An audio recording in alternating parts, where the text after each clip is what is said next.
தேர்ச்சி மட்டம் 2.1 கீழ் இதுவரை கற்றுக்கொண்டவற்றை இப்போது மீண்டும் ஒரு முறை மீட்போம். முதலாவதாக கேள்வி சமன்பாட்டை தயாரித்தல் பற்றி பார்ப்போம். இங்கே நேர்கோடான ஒரு கேள்விக்கோடு காட்டப்பட்டுள்ளது. இதற்கான கேள்வி சமன்பாட்டை எவ்வாறு தயாரிக்கலாம் என பார்ப்போம். நேர்கோடான கேள்வி கோட்டுக்குரிய பொது சமன்பாடு QD சமன் A சய BP என்று முன்னரே தெரிந்து கொண்டோம். இந்த சமன்பாட்டை வைத்துக்கொண்டு இங்கே தரப்பட்டுள்ள கேள்விக்கோட்டுக்கான கேள்வி சமன்பாட்டை உருவாக்க முடியும். இந்த பொதுவான கேள்வி சமன்பாட்டில் QD என்பது குறித்த பண்டத்துக்கான கேள்வி, P என்பது அந்த பண்டத்துக்கான விலை, A என்பது பூஜ்ஜிய விலையில் கேள்வி, B என்பது கேள்விக்கோட்டின் சாய்வுக்கு எதிர்ப்பக்கம். அதாவது இதனை ₹1 விலை மாற்றத்துக்கான விலை விளைவு எனவும் குறிப்பிடலாம். இந்த வரைவின்படி ₹10 விலையில் கேள்வி 42 அலகுகள், ₹6 விலையில் கேள்வி 70 அலகுகள். ஆகையால் விலை மாற்றம் 4. இதற்கான கேள்வி மாற்றம் 28.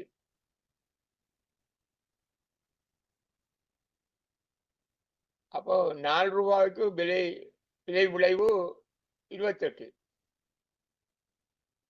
₹1 விலை விளைவு 28 4ஆல் பிரித்தால் 7 அலகுகள் ஆகும். ₹1 விலை விளைவு 7 அலகுகள் ஆகும். நேர்கோடான கேள்விக்கோட்டில் எல்லா விலை மாற்றத்துக்கும் சாய்வு ஒரே அளவாக இருக்கும். அதாவது விலை விளைவு மாறாது, ஒரே அளவாக இருக்கும். விலை விளைவு எல்லா விலை மாற்றத்துக்கும் அலகுகள் 7 ஆகும். இப்பொழுது QD சமன் A சய BP என்னும் பொதுவான கேள்வி சமன்பாட்டில் ₹10 விலையில் கேள்வியை பிரதியீடு செய்வோம். அப்போது கேள்வி சமன்பாடு ₹10 விலைக்குரிய கேள்வி 42 அலகுகள், அது 42 QD 42 அலகு சமன் A சய Bக்கு பதிலாக 7 தர ₹10 விலைக்கு Pக்கு பதிலாக 10 விலைக்கு பதிலாக 10 42 சமன் A சய 7 தர 10 ஆக அமையும். விலைக்கு ₹10 Pக்கு 7 QDக்கு 42 அலகையும் பிரதியீடு செய்துள்ளோம். இதனால் இந்த சமன்பாட்டில் தெரியாத கணியம் ஒன்று மட்டும்தான், அது A மட்டுமாகும். இதனால் A சமன் 42 சக 7 தர 10 70. அப்ப 42 முழுவதும் 112 ஆகும். A பெறும்போது 112 ஆகும். முன்னர் B பெறுமதி எவ்வளவுன்னு தெரிந்து கொண்டோம். ₹1 விலையில விலை விளைவு எவ்வளவுன்னு பார்த்துனாங்க, அது 7 அலகுகள். இப்பொழுது அந்த பொதுவான சமன்பாட்டில், அதாவது QD சமன் A சய BP என்னும் பொதுவான கேள்வி சமன்பாட்டில் Aக்கு பதிலாக 112 பிரதியீடு செய்வோம். Bக்கு பதிலாக நாங்கள் கணித்துக்கொண்டு 7 பிரதியீடு செய்வோம். அப்ப இப்ப இது ரெண்டையும் பிரதியீடு செய்ததுக்கு பிறகு கேள்வி சமன்பாடு QD சமன் 112 சய 7B ஆகிறது. இதுதான் இந்த கேள்வி சமன்பாட்டின், இந்த கேள்வி கோட்டின், நேர்கோடான இந்த கேள்விக்கோட்டின் கேள்வி சமன்பாடு ஆகும். இது எல்லா விலை மாற்றத்துக்கும் QDயை கணிக்கக்கூடியதா இருக்கும். எந்த விலை மாற்றத்திலும் QDயை இந்த சமன்பாட்டை கொண்டு கணிக்க முடியும். பிக்கு 1 ரூபாவை போட்டால் கேள்வி எவ்வளவுன்றது நாங்க கணிக்கலாம். 2 ரூபாயை போட்டால் 2 ரூபா விலையில கேள்வியை கணிக்கலாம். 3 ரூபாய் போட்டால் 3 ரூபாய் விலையில கணிக்கலாம். 10 ரூபாயை போட்டால் 10 ரூபாய் விலையில கேள்வியை கணிக்கலாம். எந்த விலையிலும் கேள்வியை கணிக்கலாம் இந்த சமன்பாட்டில். அப்போ இதுல கேள்வி வரைவில் இருந்து நாங்க கண்டுகொள்ள முடியாத மேலதிக தகவல்களையும் சமன்பாட்டை கொண்டு தெரிந்து கொள்ள முடியும். இப்போ 1 ரூபா விலையில கேள்வியை பார்ப்போம். அப்போ 1 தடவை 7 QD சமம் 112 7 பியில பிக்கு 1 ரூபாயை போட்டால் 1 தடவை 7 அப்போ 112ல் 7 கழிச்சால் 105. அப்போ QD 105. அதாவது 1 ரூபா விலையில கேள்வி அளவு 105 அலகுகள் ஆகும். இவ்வாறு நமக்கு தேவையான இந்த விலையிலும் கேள்வியின் அளவை கண்டுகொள்ளலாம். 1 ரூபா விலையில் விலை விளைவு 7 என கணித்து கொண்டிருக்கிறோம். இப்ப கணித்தாங்க, அது எப்படி கணிச்சாடு பார்த்தோம். அதாவது கேள்வி தொகையில் ஏற்பட்ட மாற்றத்தை விலையில் ஏற்பட்ட மாற்றத்தால் கழிக்கிறது. கேள்வி தொகையில் ஏற்பட்ட மாற்றம் 28, விலையில் ஏற்பட்ட மாற்றம் 4 பார்த்தோம். அப்ப 28 4ஆல் பிரிச்சு 7 விலை விளைவு 1 ரூபா விலையில விலை விளைவு 7 என்று கணித்துக் கொண்டோம். இந்த வரைவின்படி பூச்சிய விலையில் கேள்வியை வேறு விதத்தாலையும் கணிக்க முடியும், வேறு முறையில மனதாலையும் கணிக்க முடியும். 6 ரூபா விலையில கேள்வி 70 அலகு என்று குறிப்பிடப்பட்டிருக்கு. 6 ரூபா விலையில விலை பூச்சியமாக இருந்தால் 6 ரூபா விலை குறையணும். 1 ரூபா விலை மாற்றத்துக்கு கேள்வியில ஏற்படுற அதிகரிப்பு அது 7 அலகு. 6 ரூபா விலை மாற்ற 6 ரூபா விலை குறைஞ்சிட்டால் 6 தடவை 7 6ஆல் 42 அலகுகள் கேள்வி கூடும். பூச்சிய விலையில கேள்வி முதல் இருந்த கேள்வி 70ஓட 42 அலகையும் கூட்டினால் 112 அலகுகள் ஆகும். பூச்சிய விலையில் கேள்வியை கணிக்கிறது நாங்க இந்த முறையிலையும் கணிக்கலாம், இந்த மனதால கணிக்கலாம். சமன்பாடை இப்படி மனதால கணிச்சு எளிமையாக எழுதலாம், இலகுவாக சமன்பாட்டை எழுதலாம். இப்பொழுது கேள்வி அட்டவணைக்குரிய கேள்வி சமன்பாட்டை உருவாக்குவோம். இங்கே ஒரு கேள்வி அட்டவணை உள்ளது. 1 ரூபா விலையில் கேள்வி 1000 அலகுகள், 4 ரூபா விலையில் கேள்வி 850 அலகுகள், 7 ரூபா விலையில் கேள்வி 700 அலகுகள். இந்த கேள்வி அட்டவணைக்குரிய கேள்வி சமன்பாட்டை தயாரிப்போம். இந்த அட்டவணையிலும் விலை விளைவு தரப்பட்டிருக்கும் விலை மாற்றங்களுக்கு இடையில் சமனாக உள்ளது. ரூபா 1 ரூபாயிலிருந்து விலை 4ஆக அதிகரிக்கும் போது கேள்வி அளவு 1000 அலகுகளிலிருந்து 850 அலகுகளாக குறைகிறது. ஆகவே விலை விளைவு 3 ரூபாய் விலை மாற்றத்துக்கு 150 அலகுகள் ஆகும். விலை 4 ரூபாயிலிருந்து ரூபாய் 7 ரூபாவாக அதிகரிக்கும் போது கேள்வி 80 அலகுகளிலிருந்து 700 அலகுகளாக குறைகிறது. ஆகவே விலை விளைவு ரூபாய் 3 மாற்றத்துக்கு 150 அலகுகளாக இருக்கிறது. ஆகையால் 1 ரூபாய் விலை மாற்றத்துக்கு விலை விளைவு 50 அலகுகள் ஆகும். விலை விளைவு எல்லா விலைகளிலும் சமனாக உள்ளது. இதனால் இந்த கேள்வி அட்டவணைக்குரிய கேள்வி வரைவும் நேர்கோடாகவே அமையும். நேர்கோடான கேள்விக்கோட்டுக்குரிய பொதுவான கேள்வி சமன்பாடு இதற்கும் பொருந்தும். பொதுவான கேள்வி சமன்பாடு QD சமன் A சய BP என்பதில் Bயின் பெறுமதி 50 அலகுகள் ஆகும். நாம் இப்போதுதான் கணித்தோம். இப்பொழுது இந்த கேள்வி சமன்பாட்டில் கேள்வி அட்டவணைக்குரிய விரும்பிய ஏதாவது ஒரு விலையை பிரதியிடுவோம். விலைக்கு 4 ரூபாவை பிரதியிடுவோமானால் கேள்வி அளவில் 850 அலகுகளை பிரதியிட வேண்டும்.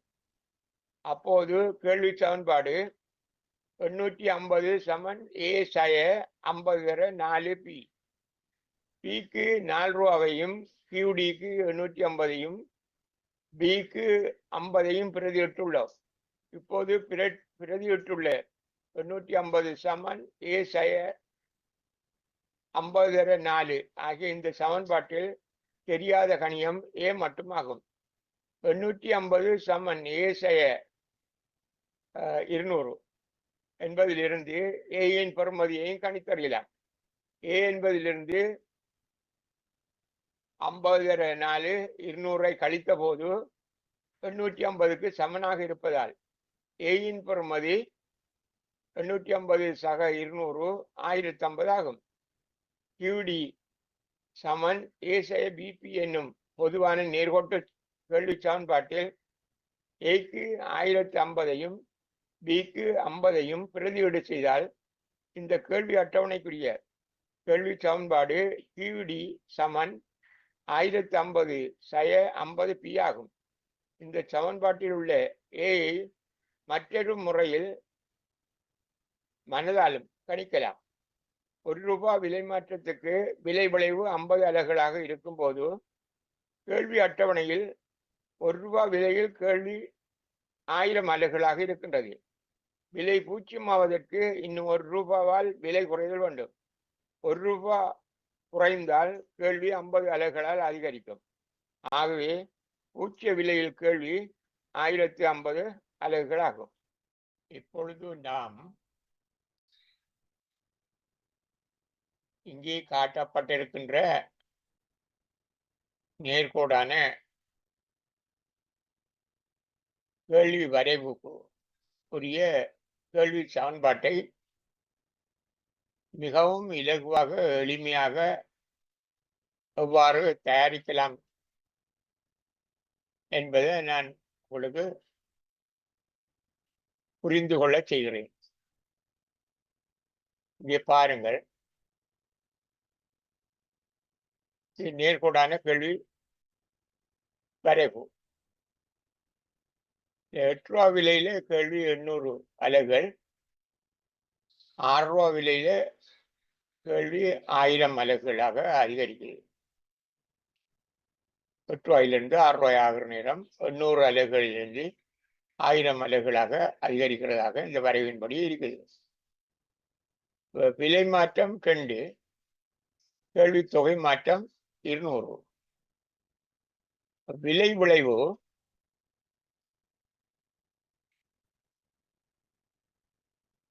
200. 2 ரூபா விலை மாற்றத்துக்கு விலை விளைவு 200. ஒரு ரூபாய் விலை மாற்றத்துக்கு விலை விளைவு 100. இங்கே இந்த கேள்வி நேர்கோடான கேள்வி கோட்டக்கூடிய சமன்பாடை இங்கே தந்திருக்கிறேன். இது பொது சமன்பாடு, நேர்கோடான கேள்வி கோட்டக்கூடிய பொது சமன்பாடு. QD சமன் A சய BP. இதுல B என்பது இதுல இருக்கிற B, இந்த B என்பது 1 ரூபாய் விலையில் விலை விளைவு. 1 ரூபாய் விலையில் விலை விளைவு. இது 2 ரூபாய் விலையில் விலை விளைவு 200. 2 ரூபாய் விலை மாற்றத்துக்கு விலை விளைவு 200. அப்போ 1 ரூபாய் விலை மாற்றத்துக்கு விலை விளைவு 100.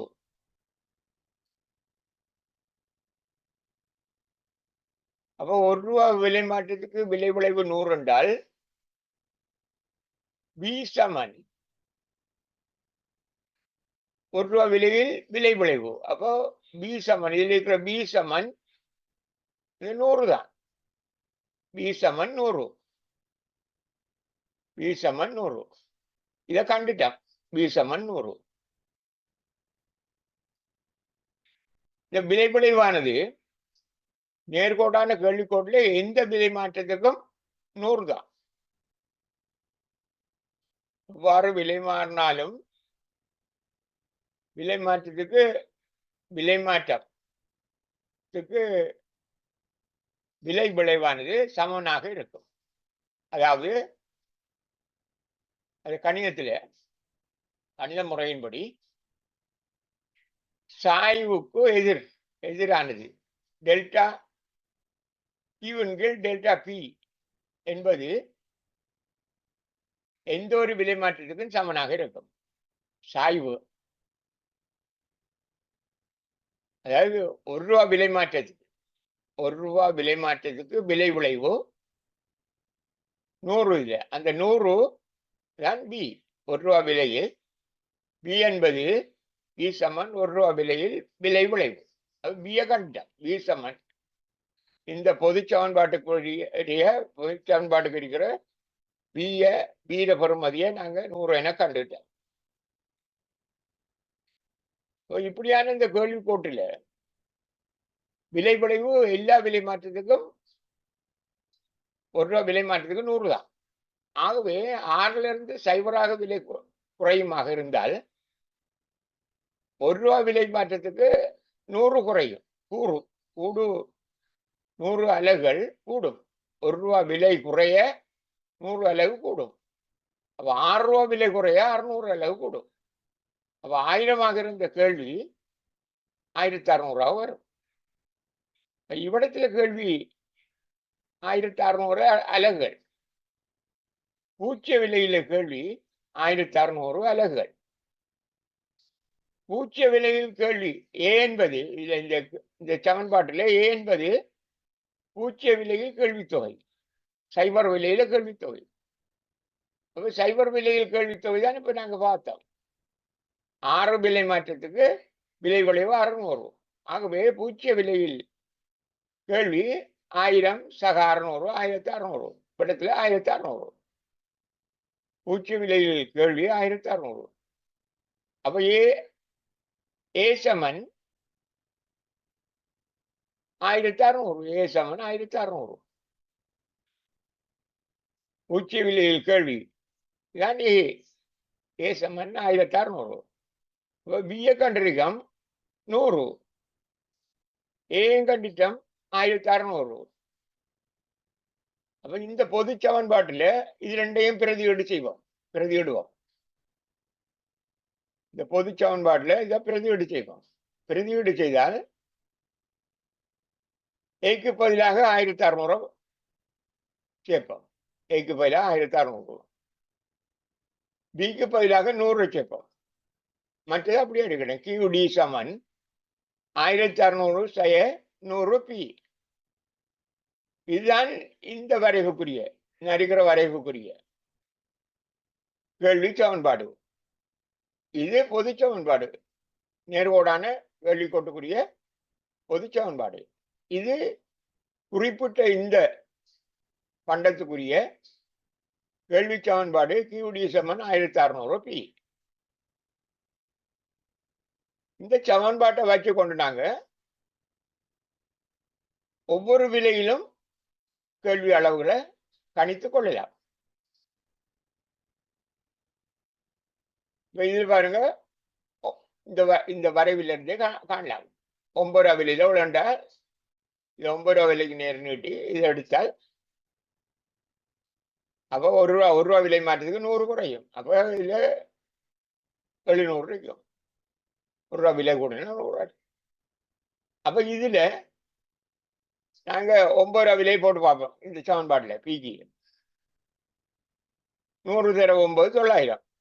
1600ல 900 கழித்தால் 700. அப்போ ₹9 விலையில கேள்வி 700. பூச்சிய விலையில கேள்வியை பார்ப்போம். பூச்சிய விலையில கேள்வி போடுறோம்னா பிக்கு பூச்சியம் போடுறோம். தர பூச்சியம். அப்போ 100 தர 0 வந்து 0 தான். 100 0 பேருக்குன்னா 100. அப்ப இதுல இருந்து 0 கழிச்சா 1600 தான்.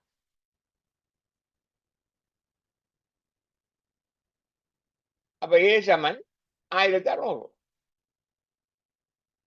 பூச்சிய விலையில கேள்வி படத்துல 1600. இப்ப 10 விலையில கேள்வியை பார்ப்போம். 10 விலையில கேள்வி பார்க்கறால்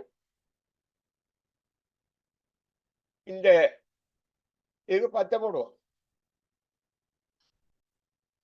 10 தர 100, 1000. 10 தர 100, 1000. இப்ப 1000 கழிச்சால் 600. அப்ப 10 ரூபா விலையில கேள்வி 600. அப்ப இடத்துல கேள்வி 600 அலகுகளா இருக்கும். 600 அலகுகள். அப்ப இந்த மாதிரி இந்த கேள்வி சமன்பாடை கொண்டு ஒவ்வொரு விலையிலையும் பார்க்கலாம். 5 ரூபா விலையில பார்க்கலாம். 5 ரூபா விலையில எப்படி பார்க்குறோம்? இதுல 5 போட்டால் 5 தர 100, 500. 500 ரூபா கழிச்சால் 1100. 5 ரூபா விலையில விலை 1 ரூபா குறைஞ்சிச்சால் 100 அலகு கூடும். அப்ப 1100. 2 ரூபா குறைஞ்சிச்சாண்டால் இன்னும் 6ல இருந்து 2 ரூபா குறைஞ்சாண்டால் 200 அலகு கூடும். அப்ப 1200. இதே மாதிரி இந்த கேள்வி சமன்பாடு இது இந்த வரைவுக்குரிய கேள்வி சமன்பாடு. இது பொது சமன்பாடு. பிஏ எவ்வாறு கணிக்கிறன்றது நாங்க லேசாக கணிச்சோம். அதே போல ஏ கணிச்சோம். ஏ எப்படி கணிக்கிறோன்னு பார்த்தோம். அதன்படி இது ரெண்டையும் இந்த பொது சமன்பாடுல பிரதியீடு செய்து இந்த வரைவுக்குரிய கேள்வி சமன்பாடை நாங்கள் தயாரிச்சிருக்கிறோம். இப்பொழுது கேள்வி அட்டவணை ஒன்றை கேள்வி வரைவாக்குகின்ற முறையை பார்ப்போம். இங்கே ஒரு கேள்வி அட்டவணை உள்ளது. பி விலை QD குறித்த பண்டத்தின் கேள்வித்தொகை. பி குறித்த பண்டத்தின் விலை. குறித்த பண்டத்தின் விலை 30 இருக்கிற நேரம் குறித்த பண்டத்தின் கேள்வி அளவு 1400. 40 விலை உயர கேள்வி அளவு 1200 குறையுது. 40 50 விலை உயர்ந்த நேரத்தில் கேள்வி அளவு 1000 குறையுது. 50 60 ஏறும்போது 1000 800 அலைகளாக குறையுது. 60 70 விலை கூடும்போது கேள்வி அளவு 800 600 குறையுது. 70 60 குறையும் போது 80 கூடும்போது கேள்வி அளவு 600 400 குறையுது. இந்த கேள்வி அட்டவணையை நாங்கள் கேள்வி வரைவாக மாற்றுவோம். இதிலே கேள்வி வரைவு தயாரிப்பதற்கு முதல் வரைபடத்தாளில் நிலைக்குத்தாச்சில இந்த பக்கம் நிலைக்குத்தாச்சி இங்கிருந்து இப்படி இந்த மாதிரி இந்த தகவலை குறித்து கொள்ளணும். விலைய குறித்த பண்டத்தின் விலைகளை குறிக்கணும். கிடை அச்சில குறித்த பண்டத்தின் கேள்வி தொகைகளை குறித்தல் வேண்டும். பாருங்க, விலை 30 80 வரையும் வருது. நாங்கள் இதில் 0 10 அதிகரிச்சது. இதையே நாங்கள் வரைவாக்குவோம். பி விலையில் இங்கே 0 தொடங்குவோம். 0 10 20 30 40 50 60 80 90 100 இந்த மாதிரி இதில் இந்த அச்சில் போடுறோம் விலையை. இதில் கேள்வித்தொகையை அதே மாதிரி 400 600 800 1000 1200 1400. அப்போ இதில் இருந்தும் இதில் 200 200 கூடுற காரணத்தினால அங்கே இது 0 தொடங்கி இது 200 400 600 800 1000 1200 1400 100 1800 2000 இந்த மாதிரி இதில் கிடையாச்சில் QD எழுதுகிறோம். QD விலையை இந்த தொகையை வெளித்தொகையை இதில் விலையை குறித்த பண்டத்தின் விலையை குறித்தோம். இது முதலாவது வேலை. வரைவுத்தாளில் எடுத்து வரைவுத்தாளில் நிலைக்குத்தச்சில் விலையை குறிக்கிற கிடையாச்சில்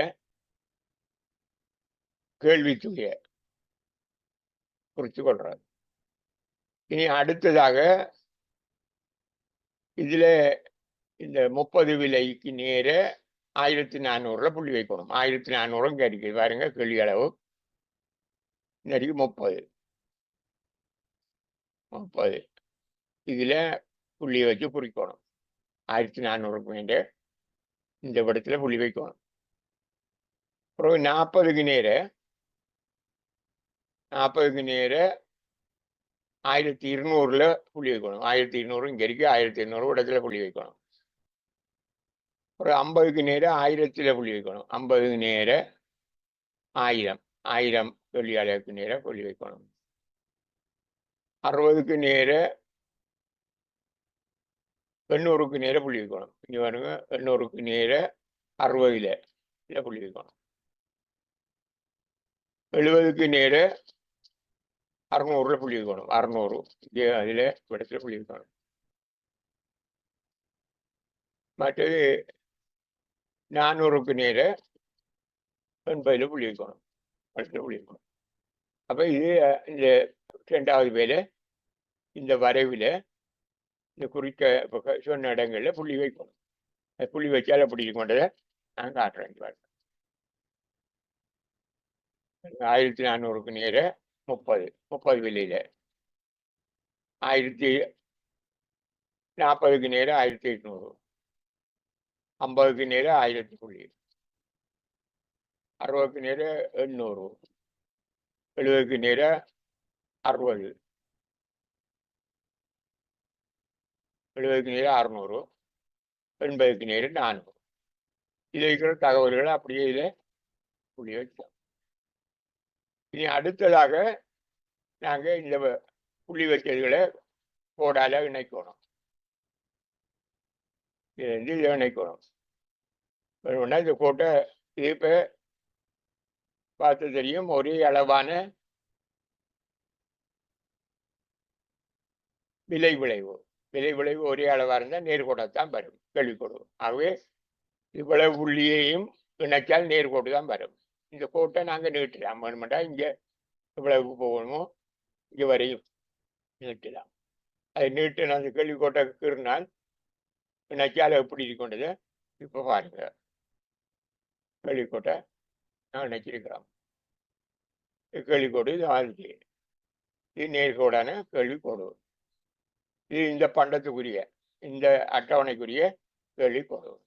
இந்த அட்டவணையில் இல்லாத இந்த தகவல்களையும் இதில் பார்க்கலாம். இதை நேர்கோடாக இருக்கிறோயா நினைச்சால் இதில் கண்டுகொள்ளலாம்.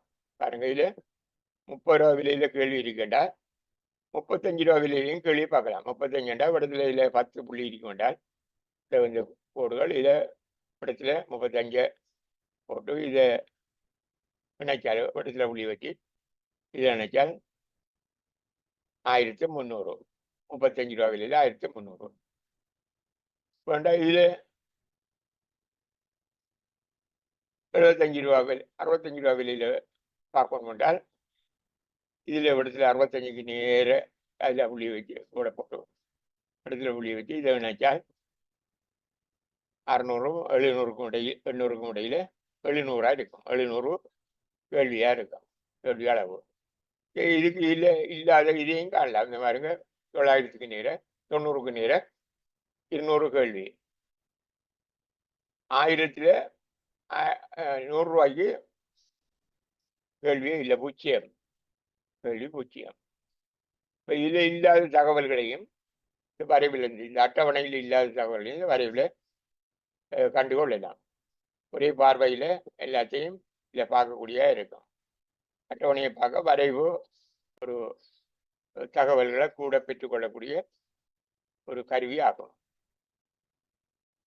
கேள்வி விதி.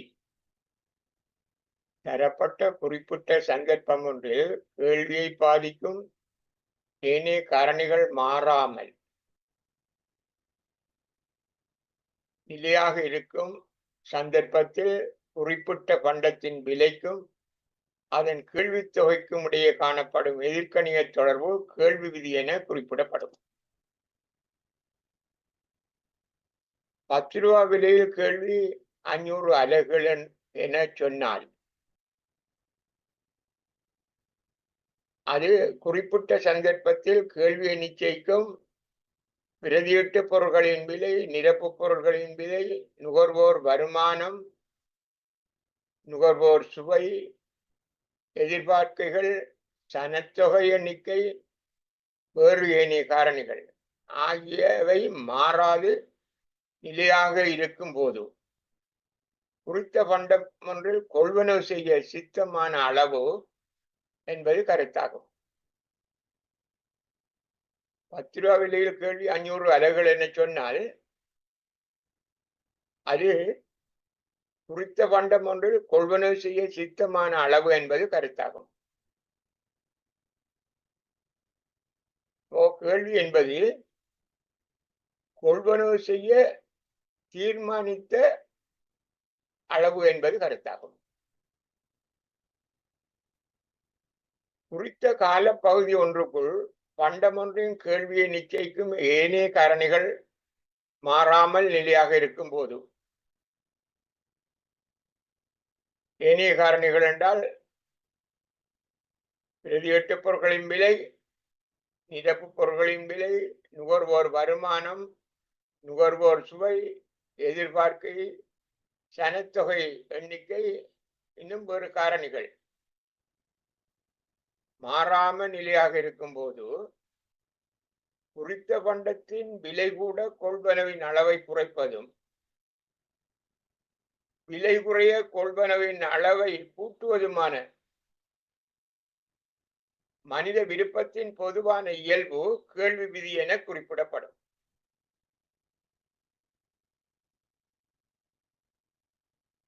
கேள்வி விதி என்பது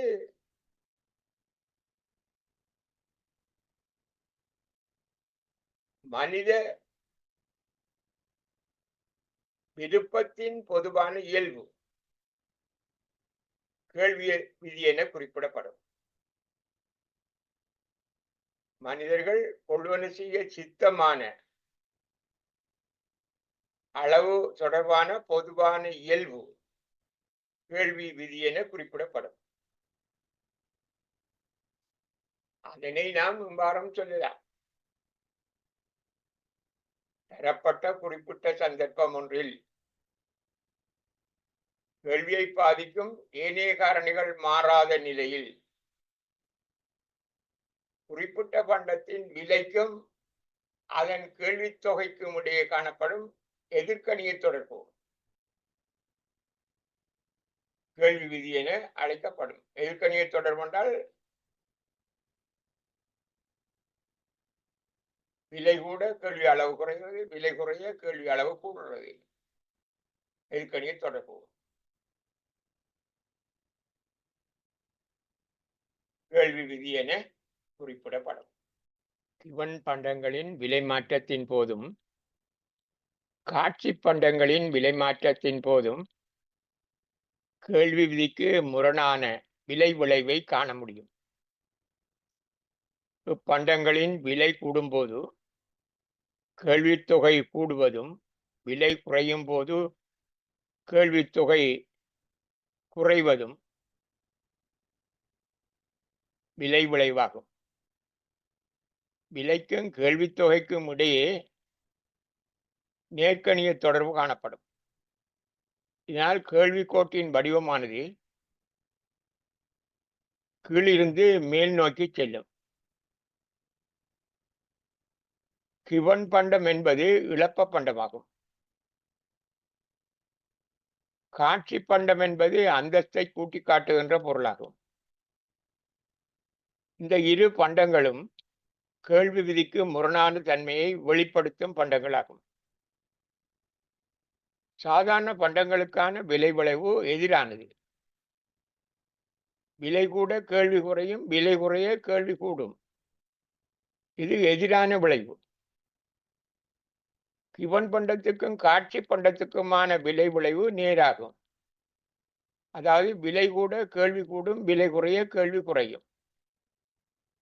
அதே பக்கத்தில் இதுவும் நேரான விளைவாகும். ரெண்டும் நேரான விளைவு, கிவன் பண்டத்துக்கும் காட்சி பண்டத்துக்கும். இழப்பு பண்டத்துக்கான விலை விளைவு நேராக மாறுவதற்கான காரணம்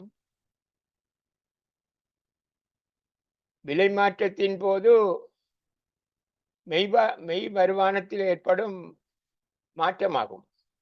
அதன் விளைவு மெய் வருமானத்தில் ஏற்படும் மாற்றத்தின் விளைவுதான்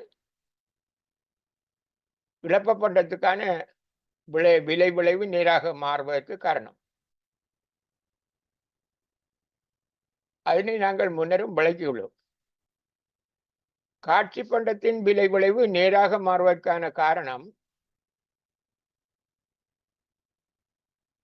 அது மனநிலை தொடர்பானது, வருமானம் தொடர்பான பெருமிதமாகும், பணப்பெருமை வெளிப்படுத்தும் மனப்பாங்காகும். இவன் பண்டம் என்றால் என்ன என பார்ப்போம். ஒரு பொருளின் விற்பனை விலை ஏறிக்கொண்டிருக்கும் போது வழக்கத்துக்கு மாறாக அதன் நுகர்வளவும் கூடுமானால் சாதாரண பண்டங்களுக்கான கேள்விக்கு மாறான அப்பண்டத்தை கிவன் பண்டம் என கூறுவர். கிவன் என்னும் பொருளியல் அறிஞர் எடுத்து விளக்கிய காரணத்தினால் அப்பண்டம் கிவன் பண்டம் என அளிக்கப்படுகிறது. அவர் வாழ்ந்த காலத்தில் வறிய மக்கள் இறைச்சி கறிக்கு பதிலாக உருளைக்கிழங்கு கறியை பயன்படுத்தினர். அவர்களுக்கு உருளைக்கிழங்குக்கு பிரதியீடாக இறைச்சி காணப்பட்டது. ஒரு நுகர்வோன் இறைச்சியில் 2 கிலோவும் உருளைக்கிழங்கில் 10 கிலோவும் வாங்கி கொண்டான் என கொண்டால் உருளைக்கிழங்கின் விலை கூடிய போது அவனுடைய மெய் வருமானம் குறைகின்றது. இதனால் அந்த குறைவு ஈடு செய்வதற்காக இறைச்சி வாங்கும் அளவை குறைத்து அதில் வந்த பணத்துக்கு உருளைக்கிழங்கில் இன்னும் 2 கிலோ அதிகமாக வாங்கி கொண்டான் என்றால் உருளைக்கிழங்கின் விலை கூட உருளைக்கிழங்கின் கேள்வி 12 கிலோ ஆகிறது. 10 கிலோவிலிருந்து 12 கிலோ ஆகும். இது கேள்வி விதிக்கு முரணான சந்தர்ப்பமாகும். கிவன் பண்டம் என உருளைக்கிழங்கை இறைச்சியுடன் ஒப்பிட்டு இழப்பு பண்டம் என குறிப்பிட்டிருந்தார். கிவன் என்பவர் உருளைக்கிழங்கை இறைச்சியுடன் ஒப்பிட்டு இழப்ப பண்டம் என குறிப்பிட்டிருந்தார். இதனால் பின்வந்த பொருளியல் அறிஞர்கள் இழப்ப பண்டத்தை விளக்கும் போது கிவன் பண்டம் என குறிப்பிட்டனர். சாதாரண பண்டத்துக்கு விலை விளைவு எதிர்கணிய பெறுமதி கொள்வதற்கான காரணம் பிரதியீட்டு விளைவும் வருமான விளைவும் ரெண்டும் எதிர்கணிய பெறுமதி கொள்வதென பார்த்தோம். ஆனால் இழப்ப பண்டத்துக்கு பிரதியீட்டு விளைவு எதிர்கணிய பெறுமதி கொண்டாலும் வருமான விளைவு நேர்கணிய பெறுமதியை கொள்ளும். அது மட்டுமன்றி பிரதியீட்டு விளைவை விட வருமான விளைவு அதிகமாக இருக்கும். இதனால்தான் விலை கூட உருளைக்கிழங்குக்கு விலை கூட உருளைக்கிழங்குக்கு கேள்வி கூடுவது. இது கேள்வி விதிக்கு முரணான சந்தர்ப்பம். இங்கே பாருங்கள், இதிலே சாதாரண பண்டத்துக்கான கேள்விக்கோடு காட்டப்பட்டிருக்கு. 6 ரூபா விலையிலிருந்து 10 ரூபா விலையாக உயரும் போது கேள்வி அளவு 70 42 குறைகிறது, 42ஆக குறைகிறது. 28 குறையுது. விலை கூடுது, 28 குறையுது. அப்ப விலை விளைவு 28. சகாண்டு சொல்ற விலை விளைவு 28. விலை கூட கேள்வி குறையுது. இது சாதாரணமான கேள்வி விதி, பொது விதி. இது பாருங்க, இந்த வரைவை பாருங்க, மற்ற வரைவு. இது இழப்ப பண்டம். இது விலை கூடுது, 6ல இருந்து 10ஆக கூடுது. பொருள்தான் பொருளில் காட்டியிருக்கிறான் மேலும் பொருள். ஆனால் அதே நேரத்தில் கேள்வியும் கூடுது. இது இழப்ப பண்டம். இது உருளைக்கிழங்கு. இது உருளைக்கிழங்கு தான். நான் சாதாரண பண்டம் சொல்றேன். இது இழப்ப பண்டம் கூடுது. அப்ப இதுல விலை கூட, கேள்வி அளவு கூடுது. இதுலயும் விலை விலை விலை விலை விளைவு 28 தான், 28 அலகு தான். விலை விளைவு 28 அலகு. ஆனால் இது கூடுது, விலை கூட கேள்வி கூடுது. இது விலை குறைய கேள்வி குறையுது, இதுக்கு நேர்மாறானது. இதுக்கு காரணம் என்னன்னு கேட்டால் வருமான விளைவு தான். வருமான விளைவு எப்போதும் வருமானத்துக்கு நேராகத்தான் இருக்கு. வருமானம் கூடினால் விளைவும் கூடும், வருமானம் குறைஞ்சால் விளைவும் குறையும். இதுல என்ன நடந்திருக்கு என்றால் விலை கூடுது, மெய் வருமானம் குறையுது. ஆன காரணத்தினால இது கேள்வி விதிக்கு மாறாக இருக்கு. வருமானம் கூடுது, மெய் வருமானம், அதாவது விலை கூடணும்னா மெய் வருமானம் குறையுது. மெய் வருமானம் குறைஞ்சால் இழப்ப கொண்டதுக்கு கேள்வி கூடும். மெய் வருமானம் குறைஞ்சால் இழப்ப கொண்டதுக்கு கேள்வி கூடும். இழப்ப கொண்டம் என்றது வறிய மக்கள் பயன்படுத்துற பிரதியீட்டுக்கு பிரதியீடாக பயன்படுத்துற பண்டத்துக்கு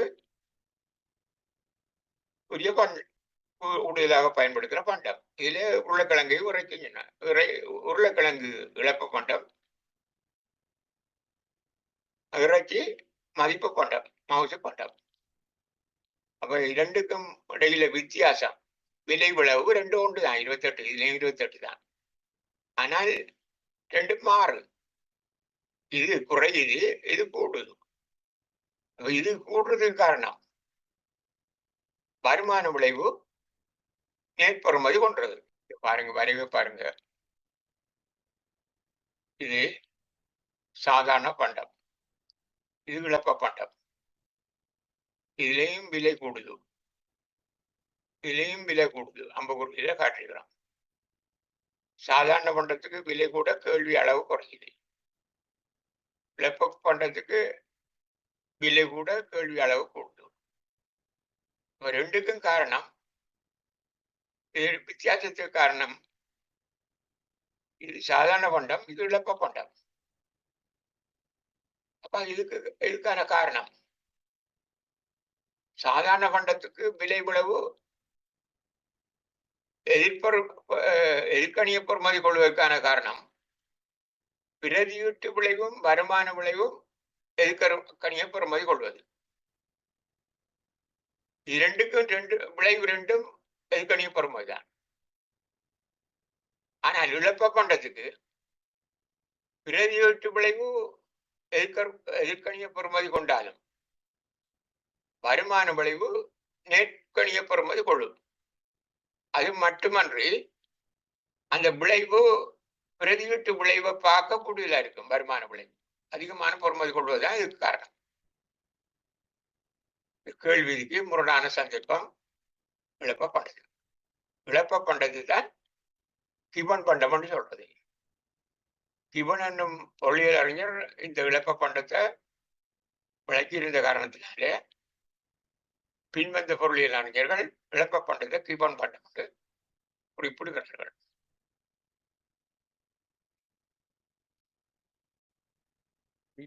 ஒரு சந்தர்ப்பத்தில் ஒரு சந்தையில் அரிசி 5000 மூடைகள் விற்பனை செய்யப்பட்டது என்கிறார்கள். அதன் அடிப்படையில் இந்த சந்தையில் அரிசிக்கான ஒரு மாதத்துக்கான கேள்வி 5000 மூடைகள் என எதிர்வு கூறுகிறார்கள். இந்த சந்தையில் 5000 மூடைகள் விற்பனை செய்யப்பட்டமைக்கான பிரதான காரணமான சந்தையில் ஒரு மூடை அரிசி 5000 விற்பனை செய்யப்பட்டமை ஆகும். ஆனால் இந்த அளவான விற்பனைக்கான காரணம் அரிசியின் விலை மட்டுமல்ல, அரிசியின் விலை மட்டுமென கூறிவிட முடியாது. அதுக்கான பல காரணங்கள் உள்ளன. அரிசியின் விலை மட்டுமல்ல, ஏனைய பல காரணிகளும் அரிசியின் விலையை நிச்சயித்த காரணிகளாகும். அக்காரணிகள் எல்லாவற்றையும் நாம் பி, பிஎன், ஒய், டி, இஎக்ஸ், ஓ, என் என ஆங்கில எழுத்துக்களால் குறித்து காட்டி விளங்கிக் கொண்டோம். அவை சந்தை கேள்வியை நிச்சயிக்கும் காரணிகளாகும் என கற்றுக்கொண்டோம். P1 என்பது குறிப்பிட்ட பண்டத்தின் விலை.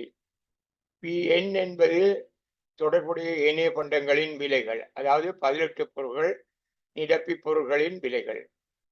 உவை என்பது நுகர்வோர் வருமானம். T என்பது நுகர்வோனின் சுவை. EX என்பது எதிர்காலம் பற்றிய எதிர்பார்க்கை. N என்பது நுகர்வோர் தொகை. O என்பது ஏனைய காரணிகள். ஏனைய காரணிகள்ல காலநிலை மாற்றம், வரி மானியம், சேமிப்பு, செழிப்பும் மந்தமும், விளம்பரம் என நாம் தெரிந்து கொண்டோம். மேலே குறிப்பிட்ட இந்த சந்தையில் இந்த குறிப்பிட்ட காலத்திற்குள் PN, YT, EXON ஆகிய குறித்த பண்டத்தின் விலை தவிர்ந்த காரணிகள் மாறாமல் இருந்தது என்ற காரணத்தால் தான் ஒரு மூடை 5000 ரூபாய் விலையில் 5000 மூடைகள் அரிசிக்கான கேள்வி என குறிப்பிடப்படுகின்றது. இந்த காரணிகளில் ஒன்றில் மாற்றம் நிகழ்ந்தாலும் இந்த கேள்வி அளவில் மாற்றம் ஏற்படும் என்பதை குறிப்பிடலாம்.